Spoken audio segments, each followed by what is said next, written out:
নমস্কাৰ, এই মুহূৰ্তত আহি পৰিছে কেইবাটাও বিগ ব্ৰেকিং নিউজ। আজি হৈছে 11 জুন। আজি ৰাজ্যৰ লাখ লাখ কৃষকসকলৰ পৰা আৰম্ভ কৰি মহিলাসকললৈ দিবলৈ ওলাইছোঁ কেইখনমান গুৰুত্বপূৰ্ণ খবৰ। তো যিসকল মানুহে ভিডিঅ'টোত ক্লিক কৰিছে, অনুগ্ৰহ কৰি ভিডিঅ'টো স্কিপ নকৰি প্ৰথমৰ পৰা শেষলৈ চাই থাকিব, কিয়নো যিসকল কৃষকৰ নাম PM কিষাণ আঁচনিত অন্তৰ্ভুক্ত হৈ আছে, সেইসকল কৃষকৰ বেংক একাউণ্টত ইতিমধ্যে সোমাই গ'ল PM কিষাণ আঁচনিৰ টকা। লগতে SHG গোটৰ মহিলাসকলৰ বাবে এইটো ভিডিঅ'ৰ মাজত এখন গুৰুত্বপূৰ্ণ খবৰ আপোনালোকক প্ৰদান কৰিম। অনুগ্ৰহ কৰি ভিডিঅ'টোত ক্লিক কৰিছে যদি ভিডিঅ'টো স্কিপ নকৰি প্ৰথমৰ পৰা শেষলৈ চাই থাকিব। লগতে মোৰ চেনেলত নতুন হ'লে প্লিজ চেনেলটো ছাবস্ক্ৰাইব কৰি মোৰ লগত থাকিব। তো বলক ভিডিঅ'টো আৰম্ভ কৰি আজিৰ প্ৰথমটো গুৰুত্বপূৰ্ণ খবৰৰ বিষয়ে বিস্তাৰিত জানি লওক। আজিৰ প্ৰথমটো গুৰুত্বপূৰ্ণ খবৰ হ'ল SHG গোটৰ মহিলাসকলৰ বাবে। তো যিসকল SHG গোটৰ মহিলাসকলে মুখ্যমন্ত্ৰী মহিলা উদ্যমিতা অভিযান আঁচনিত আবেদন কৰিছিল, সেইসকল SHG গোটৰ মহিলাসকলৰ বাবে আহি গ'ল ভাল খবৰ, কিয়নো যিসকল SHG গোটৰ মহিলাসকলে মুখ্যমন্ত্ৰী মহিলা উদ্যমিতা অভিযান আঁচনিত আবেদন কৰিছিল আৰু প্ৰথম কিস্তি 10,000কৈ টকা ইতিমধ্যে লাভ কৰিছে, সেইসকল মহিলাই আকৌ অতি শীঘ্ৰে লাভ কৰিব মুখ্যমন্ত্ৰী মহিলা উদ্যমিতা অভিযান আঁচনিৰ দ্বিতীয় কিস্তিৰ 25,000কৈ টকা। ইয়াৰ উপৰি যিসকল SHG গোটৰ মহিলাসকলে মুখ্যমন্ত্ৰী মহিলা উদ্যমিতা অভিযান আঁচনিত আবেদন কৰিছিল কিন্তু মুখ্যমন্ত্ৰী মহিলা উদ্যমিতা অভিযান আঁচনিৰ প্ৰথম কিস্তি টকা পোৱা নাই, সেইসকল মহিলা যদি মুখ্যমন্ত্ৰী মহিলা উদ্যমিতা অভিযান আঁচনিৰ টকা পোৱাৰ বাবে যোগ্য কিন্তু প্ৰথম কিস্তি ধন পোৱা নাই, সেইসকল মহিলাক অসম চৰকাৰে আকৌ প্ৰদান কৰিব মুখ্যমন্ত্ৰী মহিলা উদ্যমিতা অভিযান আঁচনিৰ টকা। তো ইয়াৰ কাম পূৰ্ণ গতিত ইতিমধ্যে আৰম্ভ হৈছে। তো আপোনালোকে যদি মুখ্যমন্ত্ৰী মহিলা উদ্যমিতা অভিযান আঁচনিৰ প্ৰথম কিস্তিত টকা পোৱা নাই, তেন্তে নিজৰ অঞ্চলৰ SHG গোটৰ সখী বাইদেউসকলৰ লগত যোগাযোগ কৰক। তেতিয়া আপোনালোকক দিবলৈ ওলাইছোঁ আজি দ্বিতীয়টো খুবেই গুৰুত্বপূৰ্ণ খবৰ। আজি দ্বিতীয়টো গুৰুত্বপূৰ্ণ খবৰ হ'ল যিসকল মানুহৰ ঘৰত প্ৰধানমন্ত্ৰী উজ্জ্বলা যোজনা আঁচনিৰ গেছ কানেকশ্যন আছে, সেইসকল মানুহৰ বাবে। ইয়াতে কি লিখা আছে পঢ়ি শুনাই দিছোঁ। ইয়াতে লিখা আছে, প্ৰধানমন্ত্ৰী উজ্জ্বলা যোজনা PMUY LPG চিলিণ্ডাৰৰ হিতাধিকাৰীয়ে আধাৰ চিডিং কৰাটো বাধ্যতামূলক।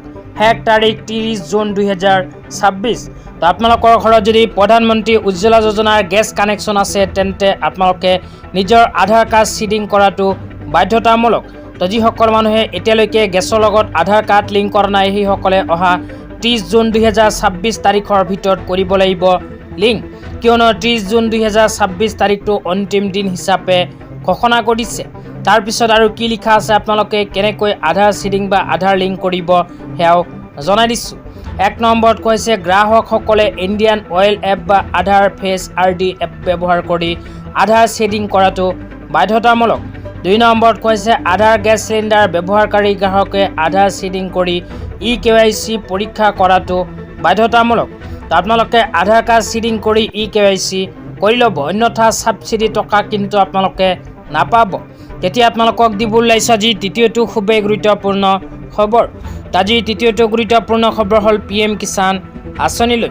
তো যিসকল কৃষকৰ নাম PM কিষাণ আঁচনিত অন্তৰ্ভুক্ত হৈ আছে, সেইসকল কৃষকৰ বাবে আহি গ'ল ভাল খবৰ, কিয়নো আপোনালোকৰ নাম যদি PM কিষাণ আঁচনিত অন্তৰ্ভুক্ত হৈ আছে, তেন্তে ইতিমধ্যে আপোনাৰ বেংক একাউণ্টত PM কিষাণ আঁচনিৰ টকা সোমাই গৈছে, কিয়নো ভাৰত চৰকাৰে যোৱাকালিয়ে হিতাধিকাৰীসকলৰ বেংক একাউণ্টত সোমাই দিছে PM কিষাণ আঁচনিৰ 23 নম্বৰ কিস্তিৰ ধন। বহুতে হয়তো বেংকৰ প্ৰব্লেমৰ কাৰণে এতিয়ালৈকে পোৱা নাই, যিসকলে এতিয়াও PM কিষাণ আঁচনিৰ টকা নিজৰ বেংক একাউণ্টত পোৱা নাই, সেইসকলে অতি শীঘ্ৰেই লাভ কৰিব নিজৰ বেংক একাউণ্টত PM কিষাণ আঁচনিৰ ধন। এতিয়া আপোনালোকক দিবলৈ ওলাইছোঁ আজি চতুৰ্থটো খুবেই গুৰুত্বপূৰ্ণ খবৰ। আজি চতুৰ্থটো গুৰুত্বপূৰ্ণ খবৰ হ'ল কৃষকসকলৰ বাবে। তো যিসকল কৃষকে ধান খেতি কৰে, সেইসকল কৃষকৰ বাবে আহি গ'ল গুৰুত্বপূৰ্ণ খবৰ। তো আপোনালোকে মোবাইল স্ক্ৰীনত চাব পাৰিছে, ধান খেতি কৰা কৃষকসকলৰ বাবে এনেকুৱা এক বিশেষ আপডেট ইতিমধ্যে আমাৰ হাতত আহি পৰিছে। ইয়াতে কি লিখা আছে পঢ়ি আপোনালোকক বিতংভাৱে শুনাই দিছোঁ, অনুগ্ৰহ কৰি ভিডিঅ'টো প্ৰথমৰ পৰা শেষলৈ চাই থাকিব। তো ইয়াতে লিখা আছে, শ্ৰদ্ধাৰ কৃষক ৰাইজ, আপোনালোকৰ জ্ঞাতাৰ্থে জনাবলৈ পাই অত্যন্ত আনন্দিত হৈছে যে অসম চৰকাৰে সংশ্লিষ্ট বিভাগৰ সহযোগত চৰকাৰৰ ন্যূনতম সমৰ্থিত মূল্যত কৃষকৰ পৰা বড়ো ধান ক্ৰয় আৰম্ভ কৰাৰ বাবে অভিলাষী পদক্ষেপ গ্ৰহণ কৰি দিছে। তো যিসকল কৃষকে ধান খেতি কৰে, সেইসকল কৃষকৰ বাবে আহি গ'ল ভাল খবৰ, কিয়নো ধান খেতি কৰা কৃষকসকলে নিজৰ ধানখিনি চৰকাৰৰ ওচৰত কৰিব পাৰিব বিক্ৰী। তাৰপিছত আৰু কি লিখা আছে পঢ়ি শুনাই দিছোঁ, অনুগ্ৰহ কৰি ভিডিঅ'টো চাই থাকিব। তাৰপিছত লিখা আছে শেহতীয়াকৈ বাতৰি কাকতত কৃষিমন্ত্ৰীৰ গৃহ জিলাত ধানৰ উচিত মূল্য নাপায় হতাশ কৃষক শীৰ্ষক এক বাতৰি প্ৰকাশ পাইছে। ইয়াৰ বিপৰীতে আপোনালোকৰ জ্ঞাতাৰ্থে জনাওঁ যে চৰকাৰৰ নিৰ্দেশ অনুসৰি অহা 1 জুলাই 2026 তাৰিখৰ পৰা আনুষ্ঠানিকভাৱে বড়ো ধান ক্ৰয় প্ৰক্ৰিয়া আৰম্ভ হ'ব। তাৰপিছত আৰু কি লিখা আছে পঢ়ি শুনাই দিছোঁ, অনুগ্ৰহ কৰি ভিডিঅ'টো চাই থাকিব। তাৰপিছত লিখা আছে আপোনালোকক জনাওঁ যে বৰ্তমানলৈ শালি ধান ক্ৰয় প্ৰক্ৰিয়া অব্যাহত আছে আৰু এই প্ৰক্ৰিয়া অহা 30 জুন 2026 তাৰিখ পৰ্যন্ত অব্যাহত থাকিব।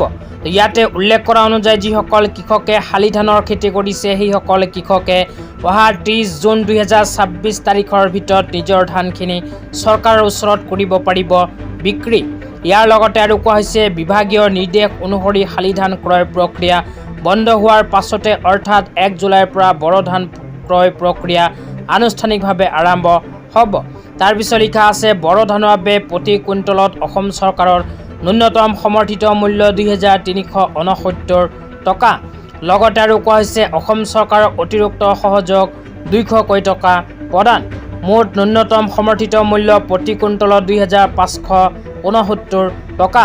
তো যিসকল কৃষকে বড়ো ধান খেতি কৰিছে সেইসকল কৃষকৰ বাবে ভাল খবৰ, কিয়নো কৃষকসকলে বড়ো ধান যদি চৰকাৰৰ ওচৰত বিক্ৰী কৰে তেন্তে প্ৰতি কুইণ্টলৰ মূল্য 2569 টকা লাভ কৰিব।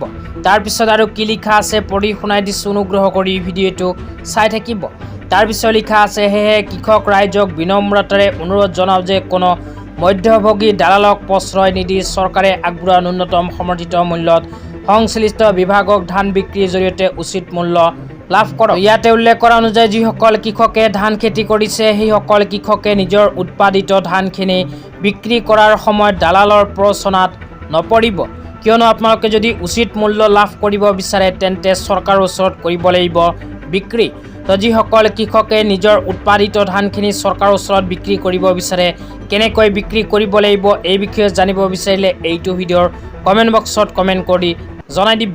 তেন্তে ইয়াৰ নেক্সট ভিডিঅ'ত সেই বিষয়ত আপোনালোকক বিতংভাৱে জনাই দিম।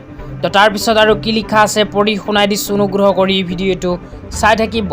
তাৰপিছত লিখা আছে ইয়াৰ লগতে অৱগত কৰোঁ যে যিসকল মধ্যভোগী দালালে কৃষকক পৰিচিত কৰি লাভ কৰিবলগীয়া উচিত মূল্যৰ পৰা বঞ্চিত কৰিছে তেনে ব্যৱসায়ৰ বিৰুদ্ধে মৰিগাঁও জিলা প্ৰশাসনে কঠোৰ ব্যৱস্থা গ্ৰহণ কৰিব। আপোনালোকে ধান বিক্ৰী কৰাৰ সময়ত কোনো যদি দালাল চক্ৰই যদি আপোনাক অসুবিধাৰ সন্মুখীন কৰিছে তেন্তে আপোনালোকে দিয়ক অভিযোগ, লগে লগে চৰকাৰে ল'ব সেই দালালবোৰৰ বিৰুদ্ধে ব্যৱস্থা। তো চৰকাৰৰ ওচৰত নিজৰ উৎপাদিত ধানখিনি বিক্ৰী কৰক আৰু উচিত মূল্য লাভ কৰক। আজি ইমানেই। ভিডিঅ'টো চাই কেনে পালে নিশ্চয় এইটো ভিডিঅ'ৰ কমেণ্ট বক্সত কমেণ্ট কৰি জনাই দিব।